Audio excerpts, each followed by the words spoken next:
आषाढी एकादशी।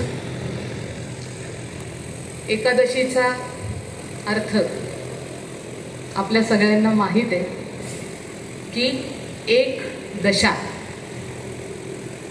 तुमच्या आपल्या सगळ्यांच्या अंतःकरणाची झालेली एकच दशा, आपल्या सगळ्यांच्या इंद्रियांची झालेली एकच दशा, महाराष्ट्राच्या दृष्टीनं, महाराष्ट्राच्या सांस्कृतिक दृष्टीनं आजचा दिवस हा निश्चितच महत्त्वाचा आहे, आषाढी एकादशीचा।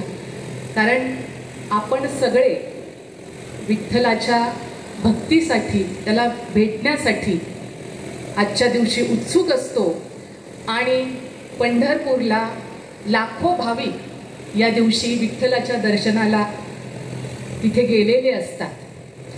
असा आजचा हा शुभ दिवस आणि या शुभ दिवशी शब्दगंध साहित्यिक परिषदेनं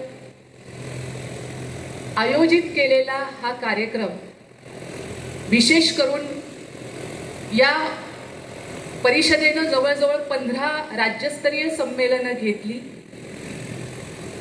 आणि या संमेलनाची स्मरणिका ही दस्तऐवजाच्या स्वरूपामध्ये महत्त्वाची असते। म्हणून या स्मरणिकेच्या प्रकाशनाचं निमित्त आजच्या कार्यक्रमाचं आणि मोठ्या प्रमाणात समोर उपस्थित असलेले आणि मंचावरही उपस्थित असलेले मोठ्या प्रमाणात साहित्यिकांची मांदियाळी खरं तर आज या प्रसंगी उपस्थित आहे। सर्वात आधी मी या परिवाराला शुभेच्छा देते।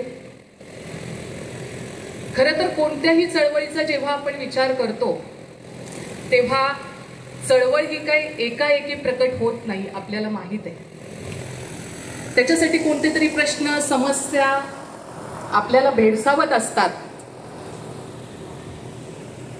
माणसाच्या मनामध्ये काही भावनाही कोंदलेल्या असतात आणि अशा वेळी त्याचं प्रकटीकरण करण्यासाठी एकट्या दुकट्याला तर काही करता येत नाही, कारण चळवळ ही एकट्याची नसतेच मुळे।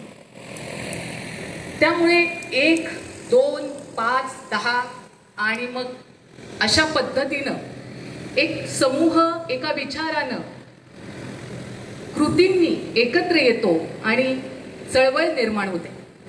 साहित्याच्या चळवळीच्या बाबतीमध्ये आपल्याला एक म्हणता येईल की समाजामध्ये जर जे वाईट चित्रण आपल्याला दिसतं आहे ते जर दूर करायचं असेल, समाजाला या दृष्टीने अधिक सशक्त करायचं असेल, तर अशा वेळी या साहित्यविषयक चळवळी या फार महत्त्वाच्या ठरतात।